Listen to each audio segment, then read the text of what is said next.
Hi, Karen. Welcome back. It is so incredibly wonderful to see your face. Katie, it is wonderful to see your face as always, though I will say seeing you on the screen is a little bit of a letdown. I gotta say. It I mean, is.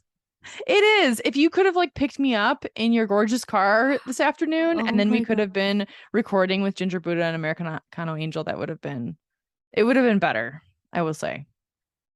It's like I feel like you're a genie that has been stuffed back in the bottle. Seeing you on the Zoom screen right now, I'm like, oh. Such a good visual. That's the perfect metaphor. It really is. I Just because kidding. it's like I also like I mean I truly just like poof in thin air. I was like in Chicago and then like poof I was out. That was it. It was Yes, just like is this a hologram? I don't know. Yeah. I know it's right. It was like very surreal. I mean, amazing and wonderful. And we have the best photos from it. Experience of like, wait, no, you're here in person. We're all here in the same room. Anyway, It was you so much listen, fun. listeners, if you have not listened to our last episode, it is a wild one. The sound, not awesome, but it's worth it. Worth it. It was so much fun. I loved seeing all of you so much. Like it was like I was like on a high afterward, honestly. I Like for the know. rest of the weekend, I was like that was so incredible and it was also amazing because it was my first day back in Chicago. Like it was like my first thing that I was doing. And so I actually was worried because I was like, "Oh shoot, I'm getting in the night before at like midnight." I was like, I'm going to be so tired." Oh, fuck no. I wasn't tired. I was like, "This is an adrenaline high that just keeps going." Like it was awesome. I loved it. I really did. It was amazing. And the food Oh, was good too. Thank God. I know, right? Oh, Hmm. I'm so glad. Thank you again, Ginger Buddha, for hosting us. Thank you again, Yes. Americana Angel, for gracing us with your presence. She's very microphone shy, so I feel like that was like a rare treat to get her on microphone. That was so wonderful. And Atticus, right? That's Tori's Yes, dog. Abby. Oh, Addie is so adorable. I really fell in love with Addie. And also all of Tori's caftans. Like Yes, I need to be hitting up some Goodwills in my near future to and then texting you all and talking about it on the pod. exactly. Well, I also appreciate it is that you put on a caftan over your outfit and you would never have known that you just didn't wear that all the It time. was like meant to be. Yes, exactly. It matched everything. It matched your jewelry. Yes. It was amazing. It was so much fun. And being in Chicago was such a blast. And yeah, I mean, listeners, thank you for staying with us and thanks for tuning in today because we know it's been a minute. It's been 3 weeks, which I think we've only had a few 3 week breaks, Karen, throughout the past 2 years, right? Like there really hasn't been Oh, that many God. of them. 2 years. I know, Oh my right? God. 2 years. Ooh, Right? yeah, no, we Crazy. haven't. And I feel like now I feel like when we started, it didn't occur to us necessarily right away to record more than one episode at a time. Oh, totally. So, right. So now if we have a break like that, listeners, like Instagram may say that we're like just taking a well-deserved break, but some shit has gone down. Yes. Like, we have like an interruption. Something bad has happened. Our lives, both of ours or one of ours or both, have blown up. That's Yes. basically that's the truth. Yeah, I can make a nice little Canva graphic of like a cute little kitten napping and we're taking a little break. Fuck that. That's not true. Like that's but we like to present in a very cool, calm and collected way, which is weird and doesn't track for our image of this pod at No. all, right? Like but But I love it because I feel like it's one of those if you know things, like the cuter the animal is on Instagram, on the Canva animal, the worse the thing is that's that's so happened. true. That's so true. If it's just like a bunch of like falling leaves and it's like, oh, we took a fall break, it might be actually just a fall break. Like that's yeah, Yeah. that tracks. If it's a Oh. kitten with cucumber slices, one of us is COVID. One of us is in the emergency room. Okay, so speaking of COVID, Oh Karen, no. please regale us because I have heard nothing about the fact that you got it right after I was there. Holy crap. Okay. So I was there 3 weeks ago. I think you texted me like 5 days later and you were like, I got it. And I was like, no, you didn't. Oh shit. Oh God. What happened? How are you doing? No. I mean, I'm feeling much better. I still feel like I sound congested. I'm not congested. And everybody I know has had this weird symptom of like feeling like we sound congested, even though I'm not congested at all. Oh, really? See, I don't think you sound weird at all. Oh, good. Okay. I see. And that's what Tori said. She was like, yeah, it's going to sound it in your head. It sounds like you're congested. Anyway, No, that's fair. yeah, no, I went to a conference. So I saw you Wednesday night, Thursday night. I went to a conference for the weekend that had a mask policy to their credit. But, you know, what everybody said was a lot of the journalism conferences this summer have had mask mandates. And by day 2 or 3, no one's wearing their masks. Oh, really? Like they start off all goody two shoes and then they're like, we know each Yes, other. I totally trust you, exactly. person that I just met 48 hours ago. Correct. All 400 of you in this room of Oh, people. God. And I will completely own that that is what happened to me. Like day 1, day 2, I'm super like, I'm wearing my mask everywhere. Yeah. By the reception of, day whatever, I did not have a mask on. And I'm not saying that's where I got it, but that's where I got it. Oh, I mean, that's it's such a inevitable. bummer. I mean, I had a good run. I had a good You run. you really did. I think seriously, you were one of the holdouts. Like, I think you might be the last person I know to get it. Like, my dad got it on the same day that you got it, and you too. No. And he's had a rough go, but he's getting better. But like, it's Um, yeah, it's. I mean, this BA5 is actually really no joke. I mean, so what happened? Like, so how did you first start getting symptoms? Like you were sniffly, or like did you all of a sudden lose your sense of taste, or like what happened? God. So picture it. Chicago, 2022. So just I will say that Monday I started to not feel well. That Monday night, I canceled my plans Monday night because I was like, oh, I'm so run down. Yeah. Tuesday, I woke up and took a sick day. Like, I don't even remember. I just feel like I was run down. I was congested. I took a COVID test with, as it turns out, an expired home test that came up Oh, negative. wait. Hold on a second. Home tests can expire? I know. I think I Ooh. have home tests from like December 2020 legit. Oh my Oh, God, I did yeah. not know this. No. They expire and they expire faster than you'd think. Oh shit. Yeah. Check everybody. Check your home tests. Oh. Check the supply of your home tests. They do expire. I'm not saying that's why it was negative, but it was negative, and I just felt progressively worse. And Tori was like, you should maybe test again. And I did Thursday morning. And Katie, I will tell you, I was in such denial. Oh no. I mean, it turned Oh positive. It's no. just like you said. It says 15 to 30 minutes. Oh no. I barely had closed the test and it was like positive. Yep. And I was like, no. I'm saying there's been a misunderstanding. I don't get COVID. I'm never gonna get COVID.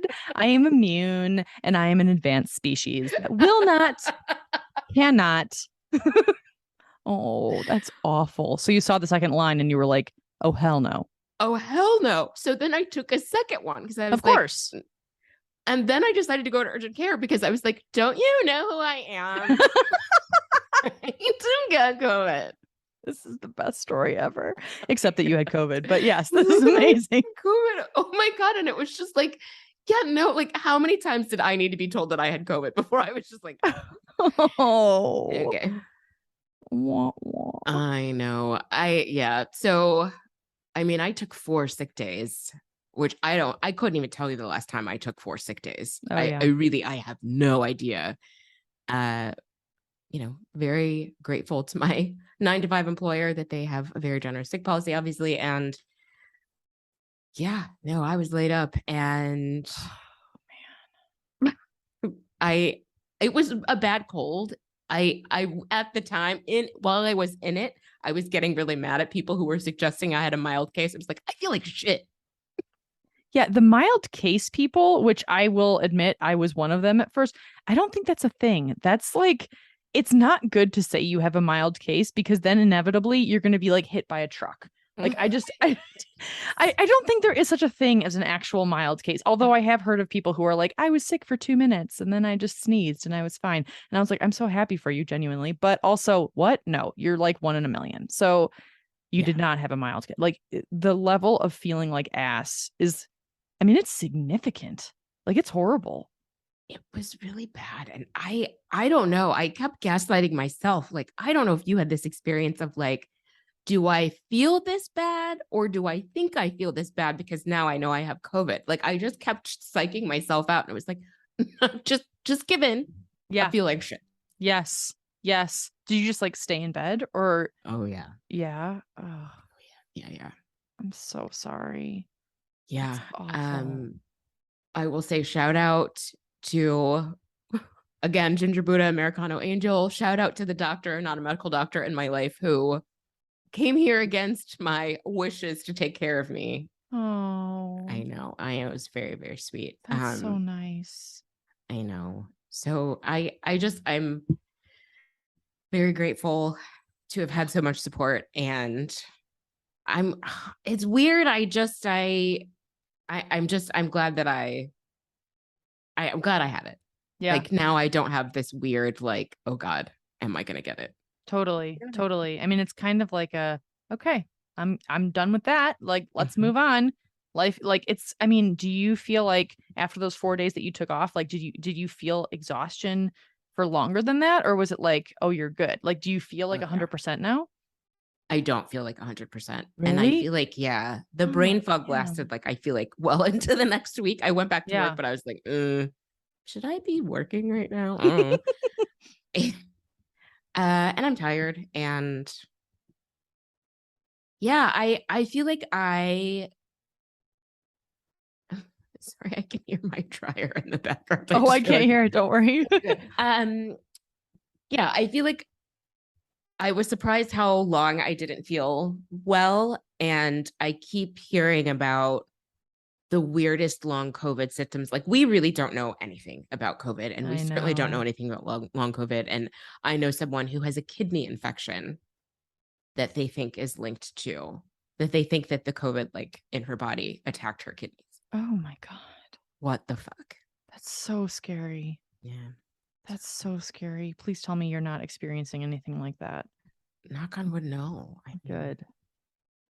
COVID's like really truly no joke though. Like, I think that like before I got it, it's not that I was trying to gaslight anyone else. Like, I of course read the news reports. I knew people who had it, but it wasn't until I had it that I was like, "Oh, this is horrible." Like, this is truly hell. Like, it was, yeah. I'm so glad you had support because I feel like if I hadn't had Tyler in the house with me, like, I don't know what I would have done. Like, I would have maybe like Postmates. I don't even know if Ben has Postmates, but like gotten medicine that way. I even called because I got that Paxlovid, which is like that drug that you're supposed to, or you can take, I guess, for the first few days. And like, I called them and I was like, okay, I just want to make sure that it's in the, the Rite Aid. And the Rite Aid pharmacist was like, we will give this to you as long as you are not the person that picks it up. We will not give it to you. Basically, they said, we will not give it to you if you are here. We do not want you to come into our building. And I was like, oh my God. I was like, okay. I'm like, I don't think I could drive to your building, but I was like, my husband will be there. And it's like, what would I have done if I was like a single person? Like, I don't know. I mean, yeah, maybe they would have met me outside in a hazmat suit or something, but it's just, I mean, it's real. intense. Yeah. I'm so sorry that you had that experience. I really, really am. And I'm also happy that you had the antibodies and that you're, hopefully for not 2 gonna get it. months. 2 months. I did get the booster. Oh, you did? I did. I got it like, I guess like a week ago, so it's like a 2-month window, like after you get it that you can, I think it's 2 or 3 months. The CDC says like, you could wait 2 months or 3 months, whatever. And I was like, you know what? There are so many people that I hear about who are getting like the resurgence of BA.5 that I was like, I'm not going to take this chance. Plus, Tyler hasn't gotten any COVID yet. And he has asthma. And I'm like, okay, that's it. Like, let's just both get it. So we got it. We felt like garbage for like a day. And it wasn't like, I mean, a little bit feverish, but it was like after 24 hours, I was fine. I was actually totally fine. So good. I would recommend if people are like, oh no, should I get the booster? Just get it. I mean, in my opinion, like it's this variant is like so shitty that it's like, why not? So Yeah. I was I realized I like put a pin in my head to ask if Tyler had gotten it. I didn't want to ask you necessarily on the Oh pod, but yeah. oh my gosh. Yeah, he hasn't gotten Oh, it. It was like some sort of crazy miracle because when I got it and I was sick for so long, he was masking, like we were able to separate and like he mhm. was I mean, he was like wiping down every surface. Like it was like, it actually made me super sad because I was like I missed like hugging him, like physical contact. And Yes. that was something that was like hard on me because it was like almost 3 weeks of me like being because I just felt like absolute ass. But like anyway, so Um, yeah, but he didn't get it. So that's I mean, obviously worth it. But ay ay ay. But yeah, so that was one of the reasons, listeners, that we did not have a pod. The other right. the other reason we did not have a pod is that I had like a full blown crisis with Lucy. And I know that you and I Mm, have texted about it. And the like, the end of the story, which is good to know, is that she's actually doing great. Like it's literally a miracle. I have no idea how it's happening. Like a friend of mine was like, dogs are resilient, pets are resilient, like she'll get through mm. this. And I was like, I don't think you understand what's happening. And my friend was right. She was. Lucy is doing amazingly well. Like Oh, I mean, good. she's like running around the house like nothing ever happened. She's eating. She is on a bunch of meds, but that will be like for life and that's fine. And so it's amazing. It's a miracle, truly. But basically what happened was and this goes to our topic of like staying in the present. Um so basically, I saw you on a Wednesday in Chicago. I would say about Thursday morning. Yeah, I think it was Thursday morning. We got a call from our dog sitter. And this is a wonderful person. Her name's Michelle. She's great. She loves Lucy. And she was like, "Hey, Lucy's not doing that great. Like she has an Mm. upset stomach and like something's not right." And we're like, "Oh, okay, we'll just watch her. Like I'm sure she's fine." We didn't really brush it off, but we were just like Michelle is like very very like on it. Like, I don't want to Right. say anything negative about her, but she's like very, very like, I don't want to say hypochondriac, but like she's not a hypochondriac. She actually is the opposite of that. But like I didn't really know. And so the next day when she called, she was saying the same thing. And I was like, okay, fine. I'm like, if you can take her to the vet, like that would be great. We set Mm. that up. She took her to the vet. Lucy got on antibiotics. And then by that night, she was like, things are not looking good. Like Oh Lucy's God. like her behavior was changing, which that's like a dead ringer for like if an animal's behavior, like they're getting like not wanting to eat or they're not like acting normal, like that's like really bad. And so we were like, okay, forget it. Like we're gonna cut our trip short. So we came home a couple days Mm. early. We came home on Sunday because I really wanted to see you on I Sunday. And know.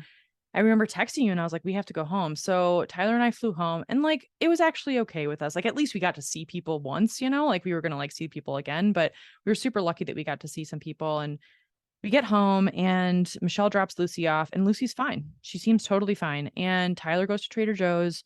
Lucy goes out back in our backyard and she's taking forever. And Oh. I look back there and she's convulsing. Like she is having, I don't Oh know my if God. it wasn't like a seizure, but something was Oh, really wrong. So I pick her up, I bring her in the house, I put her on the couch, and she proceeds to what I think is like almost die in front of me. Like she was convulsing, moaning, and her eyes were rolled back in her head. oh my And God, so Katie. it was horrible. And so I'm like, okay, the last thing I want to do is take her to a vet because I don't want her to die in a place of fear, like that was, Mhm. and it was just so fast, Karen. Like it was so fucking, I mean, it was just like, there was no decline. Like it was like, what? Like, and we had found out, and I might have told you about this, but like we had found out about maybe a month and a half ago, 2 months ago, that she has tumors on her spleen. And we had decided as a 15-year-old dog that we were not going to get them removed, but she was fine. And it's like, we're going to let her have a good life. And like, we're not going to put her under surgery. So, or through surgery. So anyway, so I called Tyler and I was like at Trader Joe's and I was like, you need to come home right now, like immediately, Mm. like this moment. And he's like, okay, I'm checking out. And I was like, seriously, like right now, like this, like right now. And I mean, it was a total Oh. freak out. And I really didn't know if he would make it, like for her to, like if he would make it home in time.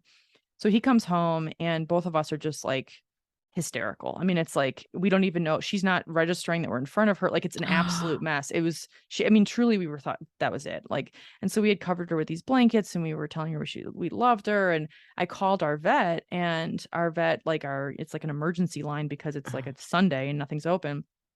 So I called and I was like, I think our dog is dying and I don't know what to do. And they put me through to like the emergency vet that was actually there, like an actual doctor. And he was like, for an extra fee, I can come to your house. And I was like, well, I didn't even know that was a thing. Like I had no right. idea. And I was like, yeah, I'll pay it. Like he didn't even tell me what the rate was. I don't give a fuck. And so he came over, took her temperature. Turns out she had a temperature because what had happened, which we found out later, Mm. was that one of her tumors started bleeding into her stomach. So she was internally bleeding, Oh which is God. apparently like excruciating. And so she was going into this level of shock, basically. And so he gave her a shot.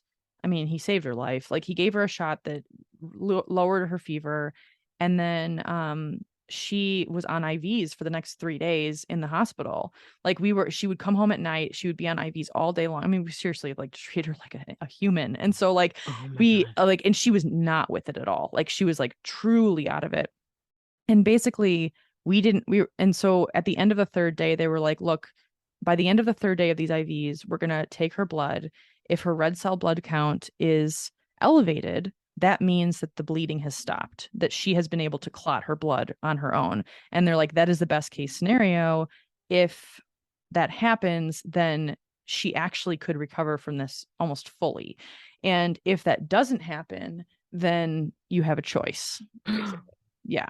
Oh my And so, God. because you don't want her to have like this pain all the time, right? So that was a very bad 3 days, and she was totally out of it the whole time. And so by the third day, they were like, we have good news. Her blood cell count is going up, and that means that there's no more bleeding. And so they were like, but we need to have a conversation because this will happen again and it could be fatal. And they're like, it most likely will be fatal.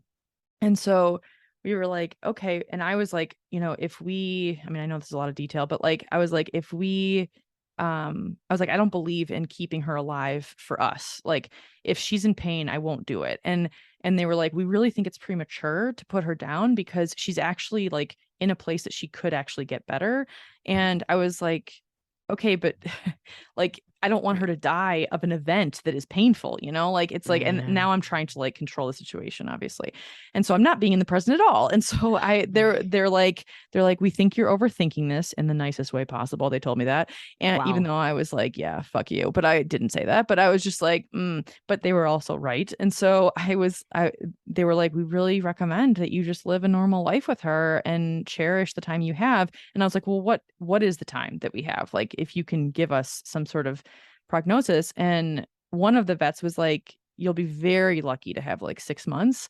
Mm. And another vet was like, you'll be lucky to have 1 month. Like this is a week. This is like a Wait, few what? weeks out. Yeah. Oh And my God. so we're like, okay. And so the bleeding, it's not like an if, like it's a definite, like it'll happen. Or something else, like who knows? So her 15th birthday is October 7th, and I'm pretty sure that I'm gonna do like something with our neighbors or something. I don't know. Like I just want to like celebrate as long as she's okay. Um, but yeah, it's been really interesting, Karen, because after her good, like things started getting better, she was like, I was like, all of a sudden in this state of like euphoria. I was like, holy shit, we have her back. Like, and she really has bounced back. And so it's like, this is amazing. And then, like, 3 nights ago, I have this fucking horrible dream that, like, like is about her. And I wake up and it's one of those dreams where you like forget that it's not real. And like, you wake up and you're like, you're like, where am I type of thing. And then you like have to remind yourself that's not your real life. But then it's like, I basically lost her in the dream. And so the whole day I was crying because it was like, that's actually the sadness that I feel in my psyche. And like, so anyway, it's been, it's been a journey. It's been like a total crisis in my family. And I think the thing is like, I'm so grateful that she's okay, truly. I mean, obviously. And it's like this practice in mindfulness, practice of being in the present moment, because that's it. That is it. I cannot control when this happens again. And like, it's going, I mean, obviously it will devastate both of us. And but it's interesting to like be forced to be in the present, because I think the thing is like, I think we're always, I mean, this is me getting philosophical, but like, I will get off my soapbox in a second, but like, basically, like, I feel like we're all forced to be in the present all the time because nothing is a guarantee. Like, no one in our lives are guarantees, but I don't think that, like, I think of it that way until there's a crisis. Does that make sense? I'll stop That talking makes, now. Thank you for listening to my TED Talk. oh my God. That makes perfect sense. And I'm so sorry you went through that. It's so awful. Like, oh, I am hearing about this in real time, listeners. So my reactions are like, oh my God, like, Yeah. oh, I'm so sorry you went through that. It's so painful. And I think anybody listening who has pets understands, like, just especially aging pets. Yes. You just, I don't know about you, but I feel like I just take my pets for granted. Oh, totally. Totally. Like, you're going to be there forever. Like, we're going to live the same amount of time. We'll die on the same day. Yes, Obviously. Obviously. And much like the ancient Egyptians, we will be buried together. Yes. Obviously. Obviously. Yeah. Mm-hmm. I mean, you know it so well. Like, you love your cats just as much. It's like, yeah. I mean, oh. Yeah, it's really hard to watch them get older. And you're right, the present moment. I mean, Hyacinth, I had a health scare recently with Hyacinth, and Yes. I feel like as I'm taking her to the vet, just like freaking out, just like beating myself up for every time I yelled at her, stop stabbing me, Flopsy, right? Like, yes. I mean, I'm back to yelling at her to stop stabbing at me. But yeah, I do think it does force you to be more present. And like the vet told you, to cherish every moment you have. Totally. Totally. It's also hard sometimes though. Like last night, Tyler's making pizza and he like almost steps on her because she like kind of goes behind him and he's Yep. like, ah, move. And I was like, you can't get mad at her. We have to just be in the present and like we have to be happy all the time. And he's like, okay, like, and like he wants to too, obviously, but like like we're human. Like I don't know. Like it's hard. Like that forcing to be cherishing every second, like that's a struggle itself. It is a struggle. It reminds me of, this is not even tangentially. This is a bad tangent, even for me. But I don't know if you saw a story. It was in the New York Times. I think it was in the Modern Love section. Maybe it was one day this week. An interview with the Gottmans, the marriage. Oh no, experts. I need to look it up. I know about Gottman. Yes, so they have a new book out, and I think there's seven things they recommend that you do in your marriage this time, and one of them is similar to what we're talking about, but acknowledging, like, these small acts of like acknowledging your partner even when they're getting on your nerves, or even when you're distracted, or even when like the writer gives this example of like trying to get their kids out the door and doing a million different things, and her husband telling her this like story about a podcast he liked. Right? And she has to like pause to keep herself from snapping at him, and remembers the book, and just is like, huh. And he's like, yeah, I thought you'd enjoy that too. Right. And then they go on their merry way. Yeah. And it's just like, it's a little bit like this, like that, catching yourself before you react, and just like, okay, I'm gonna be mindful about how I react in this moment, because it's these little moments that make up your whole life with someone. I love that so much. I'm definitely going to link that in the description of the podcast because I feel like, thank you for bringing that up. I mean, it also makes space for both things. And it's like, it makes space for like the everyday frustration, and it makes space for like acknowledging the cherishing moment. It's like, okay, we can like hold both things, and like we don't have to be like singing Kumbaya in a prayer circle like all the time. That's just not sustainable. And yet it's nice to remember those moments. Yeah, I love that. Yeah. And acknowledge those moments. And catching yourself, right? And realizing that reaction, that immediate reaction, is not coming from a place of love and repair and cherishing. It's like, oh my God, shut the fuck up. Yes, exactly. Get out But of the way. but also that's like a normal reaction. It's like, are you supposed to suppress all that stuff? Like, I don't even think you're supposed to suppress it, because then it's like it will come out in other crappy ways. It's like anger is a good emotion also, just like every other emotion. But it's hard to hold all of them at the same time.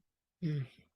But okay, so I have the Psychology Today article, and it has like a what is it? The 7 ways to practice being present in the moment. And a couple of them are really cool, and I'll link it in the show notes. But like, okay, so the first one is regular practice. Tamara Levitt, you know, the Calm app. I have a friend who's listening to us right now who's thinking about downloading the Calm app. I highly recommend it. I'm still doing it. Are you still doing it? I am not doing it as regularly, but I'm on a streak right now, which feels very good. Yeah, that's good. Yes. Yes. That's amazing. Okay, so I liked this one probably the best out of the 7. Use your senses to ground you. So this is kind of like, so like smell, taste, whatever. So practice paying attention to what you see, smell, hear, taste, and touch. In fact, this works particularly well if you're feeling anxious or depressed. Stop what you're thinking and consciously feel what your senses are bringing to your attention. I never do that, Karen. Never, ever, literally ever. Do you? Oh, no. Well, and what it reminds me of is I have to come up with a nickname for this person other than doctor, which I think is very funny. I think doctor's great. Yeah. Doctor, yes, it's very funny. The doctor and my wife choose ice for this reason, like to ground themselves. Like, fascinating. Right? Like it is a way to like get back into their body and like chew ice like every night. It's very funny. But yeah, it's very specific. I think it's also because they have an iron deficiency. That's a whole other thing. If you crave ice, if you chew ice, have your iron checked. But also it is just this way to engage a bunch of different senses. Like, yes. Yeah. I love that. And it's also like ritualistic, it sounds like. Oh, yeah. It's probably very, I would imagine it being calming for them if it's something that they do all the time. Yeah. Wow. Speaking of iron deficiencies, so I remember back when I was recovering from COVID and I was like, I'm really, really tired, Karen. And you were like, maybe you should take some B12. Okay. So I don't think I ever told you this. And I never told you. And Karen, I've taken B12 and I am a different human being. I'm actually like I'm truly not even joking. Like, okay. So I started taking it when I got home from Michigan, I think like early August. I feel like a superhero almost every day. And the thing is that like I was telling my sister this and she's like, well, no shit, Katie, you've been vegetarian for like 15 years and B12 is in meat. And I was like, oh. And so anyway, I would like to thank you formally and officially and publicly on this podcast for helping me feel like a superhero because like, I'm not even kidding. It's actually amazing. I take the B12 from Trader Joe's that it's like one of those, like it like sits on your tongue and it dissolves. I do it every morning. It's amazing. I really love it, honestly. Thank you. Oh my God. Yeah. That makes me so happy. Oh, thank you for telling me. Oh my God. Thank you for telling me. You're like, maybe you should go to a doctor and get B12. And I was like, snap. And then I didn't go to a doctor, but I did get B12. So thank you. Yes. Well, I have to give a shout out to my therapist, Nicole, who was always talking to me about B12. And in fact, like at one point was getting B12 shots. Oh yeah. I've heard of that. Yeah. Like it's a thing. Wow. Obviously, as you're experiencing. Yeah. And it's different for everybody. Everybody needs a different amount of it. I have a coworker who told me like, oh, you shouldn't be taking B12 this long, blah, blah, blah, blah, blah. And I was like, whatever, you're a white man over 6 feet. Like, I'm going to go ahead and guess that like your B12 needs are different than mine. A postmenopausal Black lady who's 5'3". Right. Your chemistry is a little bit. Yeah. Not the same. Yes. Also mansplaining, but yeah, that's also. Okay, so back to being in the present. So another one, get in nature. You know, obvi, that's great. Accept what you don't know. I don't really know what that's about. Most of us want to know what's going to happen in the future. Well, this is me with Lucy, I guess. Especially if it's something that's very important to us personally, or if it's something fraught with emotion. Both. Much of not being present in the moment is about anxiety and fear about future worries. Imagine what releasing all of that energy about not knowing would feel like. It would feel like a lot more time and energy to actually be present. I mean, yeah, whoever this author is, but also that's hard. Right. It's hard. Especially for something that's particularly emotionally fraught or particularly upsetting. And I mean, it's easier. I used to tell people at work, we were just spinning out about a crisis at work, and I will just say, are you reacting to what is happening or what you're afraid is going to happen? Oh. Let's take a step back and start reacting to what is actually happening right now. And it really was this great release valve for me and for the people I was talking to, because it was like, oh, right. No. This terrible thing hasn't happened. They all ended up happening. Spoiler alert. They did end up happening, but they weren't happening right in the moment. And it was like, okay, let's just deal with what is actually happening and be able to separate in your mind. Oh, did that happen? Or am I just afraid that's going to happen? I love that. I'm so sorry that it actually happened. No, it's so bad. That sucks so bad, because like I feel like so many people always say like, oh, the worst case scenario never happens. That's not always true, but like I love the idea of separating those two things. Like that is a practice right there. I love that. The other ones that in this article are create personal rituals, like the doctor who chews the ice, which is genius. And then the last one is downshift your life. Which basically means it's pretty self-explanatory, which actually could be an entire podcast episode, in my opinion, about slowing down. What does that mean for you? It means different things for everyone. Like getting rid of toxicity, getting rid of busyness that you don't need. Yeah. I have the perfect guest for that episode. Do you really? Oh, yeah. Oh, if you're listening, you know who you are. Be ready. We're coming for you. Oh my gosh, Karen. You are coming on. Yeah. Would you really want to talk about this? I would love that. Oh yeah. No. I don't know how much I want to talk about, but I have someone who is spending the fourth quarter, and the theme of her fourth quarter is rest. And like all words that start with RE. Recalibration, reinvention, rejuvenation, yes. Recharge, refuel, reconnect. Oh my gosh. Recalibrate. Yes. Wait, what did we say? Recalculating when you make a wrong turn in the GPS. Yes. Oh my gosh, these are such great metaphors though for everything in life. Damn. This is amazing. I am so excited for this mystery guest. And if you're listening, please come and talk to us, because that sounds incredible. I mean, I also love the idea of having like quarterly goals like that, or quarterly intentions, and also having rest be your intention. Fuck yeah. Yeah. We are almost at time. I know. I want to make sure I give a shout out to a former guest of ours who it turns out was on episode 14 of this podcast. So Tamara Lefkowitz, one of the Batlight ladies, works for the United Steelworkers. We had her on, she and Randy Pearson on, to talk about the fact that they were taking this giant, it was a Biden, right? It was a Biden Batlight? I think it was a Biden Batlight. It was during the election. That's right.